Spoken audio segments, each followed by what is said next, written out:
ये कहानी यूपी के इन दो नेताओं की है जिनको बीच कुर्सी को लेकर कई दिनों से अदावत चल रही है, बल्कि कई सालों से अदावत चल रही है। आखिरकार यूपी की मुख्यमंत्री की कुर्सी का असली हकदार कौन है, केशव प्रसाद मौर्य या फिर योगी आदित्यनाथ? दोनों नेताओं में ज्यादा ताकतवर कौन है, योगी या केशव? दोनों नेताओं में किसकी सबसे ज्यादा कमजोरी है? दोनों नेताओं के पास ऐसा क्या है कि उनकी बात आला कमान बहुत ध्यान से सुने? या दोनों नेताओं में ऐसी कौन सी खूबी है कि यूपी की जनता उनको अपना चीफ मिनिस्टर चुन ले या उन्हें मुख्यमंत्री की कुर्सी पे बैठा हुआ देख ले? इन दोनों बातों को समझने के लिए कई साल पहले चलकर ही बात समझ पाएंगे। और केशव प्रसाद मौर्य के साथ योगी के शुरुआती दिनों से विवाद और फायदे नफे नुकसान की हर एक बात आपको समझ लेनी चाहिए। दोस्तों, योगी आदित्यनाथ केशव प्रसाद मौर्य से उम्र में बेशक 3 साल के छोटे हैं, लेकिन राजनीतिक अनुभव केशव से ज्यादा योगी के पास है। उम्र में अगर आप देखेंगे तो 26 साल की उम्र में ही योगी आदित्यनाथ पहली बार देश में सांसद बन जाते हैं, लेकिन केशव प्रसाद मौर्य उस उम्र में न तो सियासत में एक्टिव ठीक से थे और जब आए तो उनको चुनाव में हार का सामना करना पड़ा। लगभग 43 साल की उम्र में केशव प्रसाद मौर्य ने अपना पहला चुनाव जीता। और इस बात को समझने के लिए शुरू करते हैं उसी दौर से जहां से केशव प्रसाद मौर्य का सियासत में जन्म हुआ। 1980 में केशव प्रसाद मौर्य आरएसएस की तरफ बढ़ने लगे। दोनों नेताओं में कोई तालमेल नहीं था या एक दूसरे को जानते भी नहीं थे। केशव प्रसाद मौर्य धीरे धीरे आगे बढ़े और बढ़ते हुए सियासत में आगे बढ़कर आरएसएस के बाद बीएचपी की तरफ बढ़ गए और वहां पे बीएचपी के बड़े नेताओं से उनकी करीबियां बढ़ने लगी। उन दिनों यूपी में बीजेपी का वर्चस्व बहुत ज्यादा नहीं था। कल्याण सिंह के सत्ता में आने के बाद बीजेपी का वर्चस्व जरूर बढ़ा, लेकिन जिस वक्त में केशव प्रसाद मौर्य अपनी सियासी जमीन तलाश रहे थे उस वक्त बीजेपी से ज्यादा प्रभावशाली यूपी की सियासत के लिए बीएचपी हुआ करती थी। दोस्तों, बीएचपी खुलकर राम मंदिर का आंदोलन चलाती और उन्हीं राम मंदिर के आंदोलन के जरिए केशव प्रसाद मौर्य का कद बड़ा होता चला गया। धीरे धीरे बात आगे बढ़ी और 90 का दशक आ जाता है। केशव प्रसाद मौर्य के पास ना कोई पद आता है, ना ही चुनाव लड़ने का कोई मौका मिलता है। इसी बीच अयोध्या में जो कार सेवा होती है उसमें देश के बड़े नेता आते हैं और दुनिया भर की नजर उस पे अशोक सिंघल पे होती है। वो अशोक सिंघल जो इस दुनिया में अब नहीं रहे, लेकिन उनकी बड़ी भूमिका रही राम मंदिर में और उस कार सेवा आंदोलन में। उस आंदोलन में केशव प्रसाद मौर्य पहुंचे थे। वहां उनका क्या कद था इसकी जानकारी हमारे पास नहीं है, लेकिन ऐसा कहा जाता है कि वो एक कार्यकर्ता के रूप में वहां पे पहुंचे थे और अपनी उपस्थिति वहां पे दर्ज कराई थी।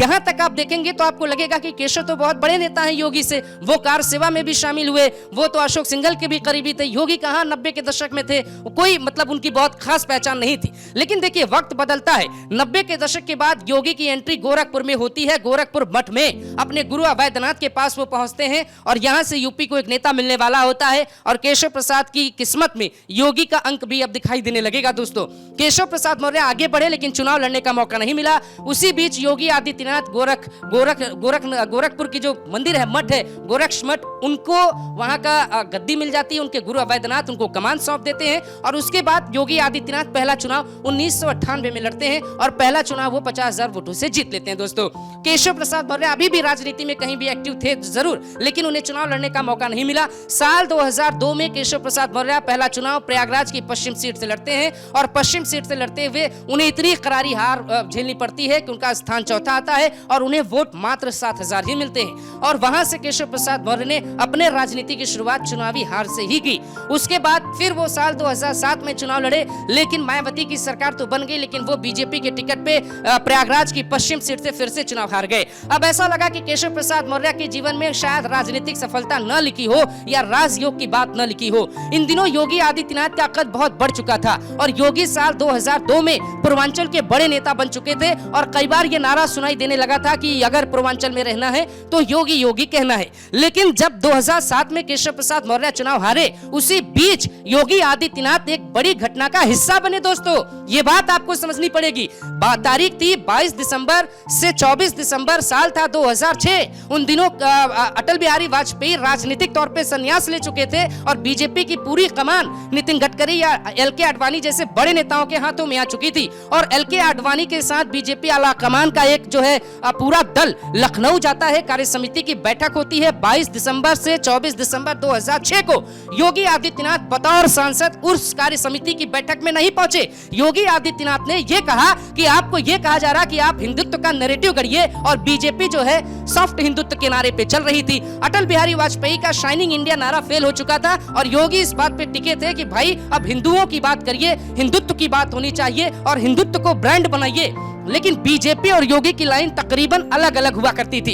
इसी बीच योगी ने अपनी ताकत दिखाई, क्योंकि योगी साल 1998 में जब पहली बार चुनाव जीते तो मात्र 13 महीने के लिए सांसद बने, क्योंकि केंद्र में अटल जी की सरकार चली गई और दोबारा चुनाव हुए 1999 में। योगी आदित्यनाथ दूसरी बार लड़े और ज्यादा वोटों से जीते। इसी बीच उन्होंने हिंदू युवा वाहिनी का एक गठन कर लिया और हिंदू युवा वाहिनी के गठन के बाद उनके साथ लोग तेजी से जुड़ने लगे। 2002 में महाराजगंज की उस घटना के बाद योगी बहुत पॉपुलर हो गए, जिसमें एक हिंदू परिवार के साथ कुछ गलत हुआ था और योगी सड़कों पर उतर गए। महाराजगंज पुलिस आज भी मानती है, महाराजगंज के लोग आज भी किस्सा सुनाते हैं कि योगी आदित्यनाथ से हाथ जोड़कर विनती करते हुए देखे गए थे वहां के कप्तान कि आप यहां से महाराज चले जाए, नहीं बवाल हो जाएगा। साल 2006 में योगी आदित्यनाथ हिंदुओं को लेकर एक बहुत बड़ा सम्मेलन करते हैं, हिंदू विराट सम्मेलन करते हैं और उसमें कई लाख लोग आते हैं। आप समझिए, लखनऊ में बीजेपी कार्य समिति की बैठक चल रही है और गोरखपुर में योगी आदित्यनाथ अपनी ताकत दिखा रहे हैं। और उसके बाद योगी को बहुत बड़ी पहचान मिली दोस्तों। जो लोग गोरखपुर में कहते थे योगी, अगर गोरखपुर में रहना है योगी योगी कहना होगा, वो कहानी भी बहुत दिलचस्प है। उसको सुनाने के लिए एक अलग से एपिसोड आपके लिए लेकर आएंगे। वो कहने वाले लोग पूरे पूर्वांचल में पैदा हो गए और योगी योगी कहना पड़ा लोगों को, और लोग कहने भी लगे, योगी को लोग प्रेम करने लगे। और 2006 में योगी का कद इतना था और उस वक्त केशव प्रसाद मौर्य अपना दूसरा चुनाव हार रहे थे। यहां से आप ये आकलन करिए कि दोनों नेताओं में क्या कोई समानताएं आपको दिखती हैं, कोई समानता आपको दिखती है? दोनों नेताओं में अगर आप तुलना करेंगे तो अब तक आप किसको ज्यादा अंक देंगे? क्योंकि कहानी यहां खत्म नहीं होती, कहानी यहीं से शुरू होती है। साल 2009 के लोकसभा चुनाव में बीजेपी की करारी हार होती है और वहां से बीजेपी का अटल युग भी, माफ करिएगा, आडवाणी युग भी खत्म हो जाता है। लेकिन केशव प्रसाद मौर्य को कोई चुनावी जीत अब तक नहीं मिली। 2009 के चुनाव में वो चुनाव नहीं लड़े थे। साल 2012 में उनको यह संदेश मिला कि भाई आप प्रयागराज से तो चुनाव जीतने से रहे, आप एक काम करिए, आप कौशांबी के रहने वाले, आप कौशांबी चले जाइए, कौशांबी से चुनाव जीत जाएंगे। योगी आदित्यनाथ उस वक्त सांसद थे और वो विधानसभा चुनाव से अलग हुआ करते थे। पार्टी में उनकी कोई बहुत बड़ी भूमिका नहीं हुआ करती थी गोरखपुर मंडल को छोड़ के। केशव प्रसाद मौर्य कौशांबी की सिराथू सीट चुनते हैं और सिराथू से वो चुनाव जीत जाते हैं। साल 2012 के चुनाव में बीजेपी प्रयागराज मंडल में विधानसभा के चुनाव में महज एक सीट जीती थी, वो सीट थी सिराथू। सिराथू से जीतने के बाद केशव प्रसाद मौर्य को यह लगा कि भाई अब तो मैं बड़ा नेता हो गया। वो इसलिए हो गया क्योंकि प्रयागराज मंडल की बीजेपी सब सीटें हार गई, तो केशव प्रसाद मौर्य जीते हैं तो बड़े नेता हुए। यहां से उन्होंने गलतफहमी शायद पाल ली, ऐसा उनके आसपास रहने वाले लोग बताते हैं। योगी आदित्यनाथ का वर्चस्व पार्टी में कम, जनता के बीच ज्यादा बन चुका था। और बात शुरू होती है अब 2014 में। 14 में नरेंद्र मोदी बतौर प्रधानमंत्री उम्मीदवार आते हैं। योगी आदित्यनाथ का कोई कहीं खास जिक्र नहीं होता है। हमने आपको पहले भी बताया कि योगी आदित्यनाथ के क्षेत्र गोरखपुर में जब गए थे नरेंद्र मोदी चुनावी रैली करने के लिए पहली बार, तो वो योगी का नाम पढ़कर बताते हैं या लेते हैं स्वागत के दौरान। लेकिन योगी का कद जनता के बीच बहुत था और जो खौफ था योगी का वो मुलायम और मायावती की सरकार के बीच बहुत था। 2014 में बीजेपी बम्पर जीत हासिल करती है और केशव प्रसाद मौर्य को भी बीजेपी फूलपुर से चुनाव लड़ाती है। केशव प्रसाद मौर्य को दूसरी बार गलतफहमी होगी, वो इसलिए होगी क्योंकि फूलपुर से वो 3 लाख से ज्यादा वोटों से चुनाव जीत जाते। जब 3 लाख से ज्यादा वोटों से वो चुनाव जीते तो उनके मन में या उनके आसपास रहने वाले लोगों ने ये कहा कि साहब अब तो आप आने वाले वक्त में यूपी के मुख्यमंत्री बन जाएंगे। और इत्तेफाकन देखिए कि वो मुख्यमंत्री के सपने के साथ प्रधानमंत्री के करीबी हो गए और उन्हीं दिनों अमित शाह को बीजेपी ने यूपी का प्रभारी बना के यूपी चुनाव 2017 के लिए यूपी भेजा। और कहा यह जाता है कि केशव प्रसाद मौर्य ने उनके करीब आने का हर वो रास्ता अपनाया और अमित शाह के करीबी बन गए। यही कारण रहा कि साल 2016 में ही उनको पार्टी का अध्यक्ष बना दिया गया। यहां आपसे बहुत दिलचस्प सवाल पूछने वाले हैं, आप उसका जवाब जरूर दीजिएगा। आगे की कहानी भी आपको सुननी है क्योंकि तभी आप आकलन समझ पाएंगे कि योगी मुख्यमंत्री क्यों रहने चाहिए या केशव को मुख्यमंत्री की कुर्सी क्यों नहीं मिलनी चाहिए। जब उन्हें पार्टी का अध्यक्ष बनाया गया तो चुनाव में महज एक साल से 1 महीने का कम वक्त बचा था दोस्त। उसके बाद वो पार्टी के संगठन में जुट जाते हैं और चुनावी प्रचार करते हैं। बीजेपी 325 सीटें जीत जाती है 2017 में, और उसके बाद केशव प्रसाद मौर्य को लगता है कि ये जीत उनकी है, उनके नेतृत्व में ही पार्टी को जीत मिली है, इसीलिए उनको मुख्यमंत्री बनाया जाना चाहिए। लेकिन दोस्तों, मैं एक सवाल जो पूछना चाहता था उसका आप जवाब दीजिए कि साल 2017 में आप योगी को जानते थे या केशव प्रसाद मौर्य को जानते थे? यही बात पार्टी आला कमान को भी समझाई जा रही थी आरएसएस की तरफ से कि योगी आदित्यनाथ का कद बड़ा है और उन्हें उस कद के मुताबिक पार्टी को मुख्यमंत्री बनाना चाहिए ताकि पार्टी को फायदा मिले। और राम मंदिर का जो मुद्दा है वो यूपी में है, जो कृष्ण भूमि का जो मुद्दा है वो यूपी में है, जो बनारस का मुद्दा है वो यूपी में है, जो लहर होती है वो यूपी में है। खुद प्रधानमंत्री नरेंद्र मोदी 2014 में बनारस से चुनाव लड़े, वो इसलिए लड़े क्योंकि उस बात को वो बीजेपी और तेजी से फैला पाए कि उनका जो हिंदुत्व का जो नैरेटिव है वो बहुत स्पेशल है और उसको वो छोड़ना नहीं चाहते। इसीलिए तो प्रधानमंत्री नरेंद्र मोदी ने साल 2014 के चुनावी रैली के दौरान यह कहा था, मां गंगा ने बुलाया है, मैं तो आया हूं। तो योगी आदित्यनाथ मुख्यमंत्री बन जाते हैं और यहीं से दोनों नेताओं की कहानी शुरू होती है। लेकिन एक बार साल 2017 तक की रिपोर्ट पे समीक्षा कर लेते हैं। केशव प्रसाद मौर्य पहला चुनाव 2 में हारे, दूसरा चुनाव 2007 में हारे, तीसरा चुनाव वो जीते अपना 2012 में सिराथू से, चौथा चुनाव वो जो लड़े लोकसभा का वो जीते लगभग 3 लाख वोटों से। और योगी आदित्यनाथ 1998 में, 1999 में, 2004, 2009, 2014 ये पांचों चुनाव योगी आदित्यनाथ जीतते हैं। खास बात यह है कि वो हर चुनाव ज्यादा नंबर से जीत जाते थे और हर बार उनके नंबर बढ़ जाते थे। केशव प्रसाद मौर्य के जीवन में अब कुछ सब कुछ सामान्य था। लगता ऐसा था कि भाई इनको तो मुख्यमंत्री आज नहीं कल पार्टी बनाने के बारे में सोचेगी। उनको मिला पीडब्ल्यूडी डिपार्टमेंट और डिप्टी सीएम का चेहरा। 19 का चुनाव आया, योगी आदित्यनाथ अपने परफॉर्मेंस पे ध्यान देने लगे और उनका पहला नारा आपको याद होगा जब 15 अगस्त 2017 को उन्होंने ये कहा कि हर मदरसे से मुझे वीडियो रिकॉर्डिंग चाहिए, कहां राष्ट्रगान होता है कहां नहीं। योगी आदित्यनाथ अपने हिंदुत्व फेस को हिंदुत्व के ब्रांड में बदलने लगे थे और केशव प्रसाद मौर्य पीडब्ल्यूडी डिपार्टमेंट के साथ डिप्टी सीएम की कुर्सी पर बैठ के मुख्यमंत्री वाला सपना पालने लगे थे। यहीं से दोनों नेताओं के रास्ते अलग अलग हो जाते हैं। जो जैसा करने की कोशिश करता है सामने रास्ते उसके वैसे ही बनते दिखाई देते हैं। आप जैसा सोचेंगे आप वैसा ही बन जाएंगे। योगी आदित्यनाथ ने ऑपरेशन लंगड़ा से लेके यूपी पुलिस के हाथ खोल दिए। यूपी की कानून व्यवस्था को बदलने के लिए बड़ी मछलियों को पकड़ना शुरू किया, माफियाओं को डर दिखाया, माफियाओं को अंत दिखाया और माफियाओं को यह कहना पड़ा उनके जाने से पहले कि साहब हम तो मिट्टी में मिल चुके हैं, अब किस मिट्टी में मिलाएंगे। ऐसा अतीक को कहते आपने सुना, मुख्तार की हेकड़ी निकलते आपने देखा। यूपी का कोई ऐसा माफिया नहीं जो अपने आप को यह कहे कि सरकार कुछ नहीं, लेकिन इसी यूपी में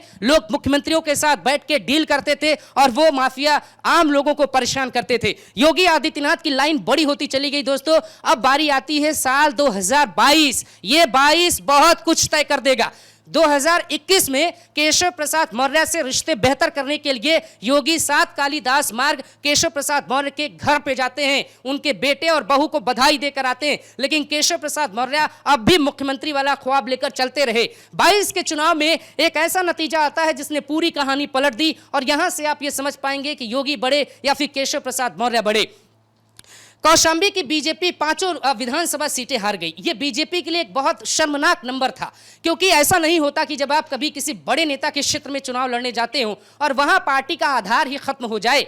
इससे भी बड़ी शर्मनाक बात यह थी कि केशव प्रसाद मौर्य खुद भी अपनी सीट हार गए थे और बहुत बुरी तरह से हारे थे। कोई 200-400 से नहीं हारे थे, बड़े मार्जिन से हारे थे और वो जो है एक बड़ी हार थी। और केशव प्रसाद मौर्य की हार पे सबसे ज्यादा जो जश्न मनाया गया था वो मनाया गया था समाजवादी पार्टी के कार्यालय में, क्योंकि अखिलेश यादव ने एक मिशन बनाया था और पल्लवी पटेल को उनके सामने उतारा। बहुत परपंच हुआ, उस पर तमाम बातें आप जानते हैं। केशव प्रसाद मौर्य के रहते डिप्टी सीएम बीजेपी साल 2024 के लोकसभा चुनाव में भी बहुत करारी हार कौशाम्बी में हार जाती है और वहां से भी समाजवादी पार्टी की जीत हो जाती है। अब इस बात को समझिए बहुत ध्यान से आप। यही होता है, वक्त का जो चक्र होता है वो कभी भी घूमता है। साल 2012 में जब केशव प्रसाद मौर्य चुनाव जीते सिराथू विधानसभा से, उस वक्त बीजेपी प्रयागराज मंडल में सिर्फ एक विधानसभा सीट जीती, वो थी सिराथू केशव प्रसाद मौर्य की सीट। और अब आप देखिए 2024 के लोकसभा चुनाव में क्या हुआ। बीजेपी एक सीट वहां से नहीं निकाल पाई, प्रयागराज भी हार गई, कौशाम्बी भी हार गई। तो बीजेपी के लिए तो बहुत शर्मनाक हो गया। और बीजेपी के लिए वो चीज दोबारा से खड़ी हो गई जैसे यूपी में कोई बीजेपी का आधार नहीं था। आज प्रयागराज मंडल के आसपास की ज्यादा सीटों पर आप देखिए, आपको वही बीजेपी आधारहीन दिखेगी। तो केशव प्रसाद मौर्य बस उनके पास इस बात का एक रिपोर्ट है, एक फाइल है कि आला कमान के पास अब वो जाते हैं तो वो कहते हैं कि साहब जो कुर्मी वोटर है यूपी का वो 19% बीजेपी से कम हो गया। साहब जो जाटव है वो भी 19% कम हो गया। और जो गैर यादव वोटर हैं, जो ओबीसी के जो बेन वोटर कहे जाते हैं, वो भी बीजेपी से 13% कम हो गए। योगी आदित्यनाथ रहेंगे तो आपकी सरकार 27 में नहीं बनेगी। और इसी बात का जिक्र जौनपुर के बदलापुर से विधायक रमेश चंद्र मिश्रा करते हैं कि साहब अगर आपने फैसला नहीं लिया तो योगी के दम पे 27 की सरकार नहीं बनेगी। सवाल यह है कि केशव प्रसाद मौर्य जिस ओबीसी रिपोर्ट का जिक्र दिल्ली आलाकमान के सामने कर रहे थे, वो रिपोर्ट सिराथू या कौशांबी में लागू क्यों नहीं हुई? अगर आप ओबीसी के चेहरे पे गए तो पार्टी को जीत क्यों नहीं मिली? ये अब तक की रिपोर्ट में आपने ये देखा कि किस नेता ने कितना चुनाव अपने आप में जीता और कितने चुनाव उनको गंवाने पड़े। लेकिन एक बात छूट गई, उस बात को भी समझ लेना चाहिए दोस्तों। यहां फैसले बहुत इंपॉर्टेंट होते हैं और फैसलों से ही कोई नेता बनता है, कोई बिजनेसमैन बनता है। जिसके फैसले में दम वो बड़ा इंसान बनता है, ये तो हमेशा कहा जाता है। केशव प्रसाद मौर्य ने यूपी की सियासत में कोई बहुत बड़ा नैरेटिव नहीं गढ़ा, कोई बड़ा एजेंडा नहीं शुरू किया। अगर पीडब्ल्यूडी मंत्रालय मिला था तो उस मंत्रालय को कायाकल्प में बदलने की कोशिश नहीं की। इधर योगी अपने आप में हर एक नया एजेंडा बनाते रहे, काम करते रहे, बुलडोजर दौड़ाते रहे। और दोनों नेताओं के अंक अब आपको साफ साफ दिख रहे होंगे। केशव प्रसाद मौर्य के पास ओबीसी वोटर है जिसके दम पे वो दिल्ली आलाकमान के पास जाते हैं। वो कहते हैं कि योगी आदित्यनाथ को आप मौका मत दीजिए, मौका मुझे दीजिए। और योगी आदित्यनाथ अपना कोई चुनाव नहीं हारते हैं, वो हर चुनाव ज्यादा नंबरों से जीत कर आए। और जब भी उन्हें पार्टी ने मौका दिया उन्होंने उसको साबित किया कि हाँ मैं ऐसा कर सकता हूं। साल 2022 में जिस वक्त केशव प्रसाद मौर्य सिराथू से हारे, उसी वक्त गोरखपुर से टिपिकल विधानसभा सीट पर योगी आदित्यनाथ की तकरीबन 1 लाख वोटों से ज्यादा अंतरों से जीत हासिल होती है दोस्तों। अब आप बताइए कि केशव बड़े या योगी बड़े? पार्टी के अंदर दोनों नेताओं में किसका बड़ा कद? योगी आदित्यनाथ ने संगठन में काम नहीं किया, लेकिन जीत का स्ट्राइक रेट किसका ज्यादा है? योगी आदित्यनाथ ने कभी आरएसएस में काम नहीं किया, लेकिन बीजेपी और आरएसएस की विचारधारा जमीन पर लाने का काम किसने बेहतर किया? योगी आदित्यनाथ ने कभी जिला इकाई में काम नहीं किया, लेकिन योगी आदित्यनाथ ने बेहतर किया या केशव ने? वो आपको तय करना है। और यह भी आपको बताना है कि क्या वाकई में इन 40 सालों की बातों में केशव प्रसाद मौर्य कभी किसी मौके पर योगी से 20 होते दिखाई दिए? क्योंकि पार्टी आला कमान के पास जाकर उनके कान भरकर आप लखनऊ की सियासत में किस्सा तो गढ़ सकते हैं, लेकिन सियासत से कुर्सी तब नहीं मिलेगी जब जनता आपके साथ नहीं रहेगी दोस्तों। और यही कारण है कि केशव प्रसाद मौर्य के हाथ से बाजी निकलती दिखाई दे रही है। इधर दिल्ली में योगी आदित्यनाथ से पूरी रिपोर्ट ली जाएगी और यह कहा जाएगा कि आप 27 की तैयारी करिए, क्योंकि योगी अपने तरफ से पूरा काम करने की कोशिश कर रहे हैं। उनके काम में किसी का दखल है नहीं। यहां तक कि केशव जी और पाठक जी दोनों को उन्होंने अपने बड़े फैसलों से एग्जिट करा दिया है। अब सवाल यह है कि क्या केशव प्रसाद मौर्य का राजनीतिक सूरज ढलने की कगार पे पहुंचेगा? क्योंकि अगर योगी से दुश्मनी उनकी चलती रही और 24 चुनाव तो गया हाथ से, 27 के चुनाव में अगर बीजेपी सिराथू नहीं जीती, बीजेपी कौशांबी नहीं जीती, तो फिर किस अधिकार से केशव प्रसाद मौर्य ये कहेंगे कि साहब हमको मुख्यमंत्री बना दीजिए? क्योंकि हार के बावजूद पार्टी ने आपको डिप्टी सीएम बनाया और उसके बावजूद आप जीत हासिल नहीं कर पा रहे हैं। यहां तक कि कौशांबी के निकाय चुनावों में भी बीजेपी की इस बार हार होने की संभावना है। और केशव प्रसाद मौर्य योगी को हटाकर अगर मुख्यमंत्री बनने का सपना देख भी रहे हैं तो क्या उन्हें ये नंबर नहीं देख लेना चाहिए? रास्ते नहीं देख लेने चाहिए?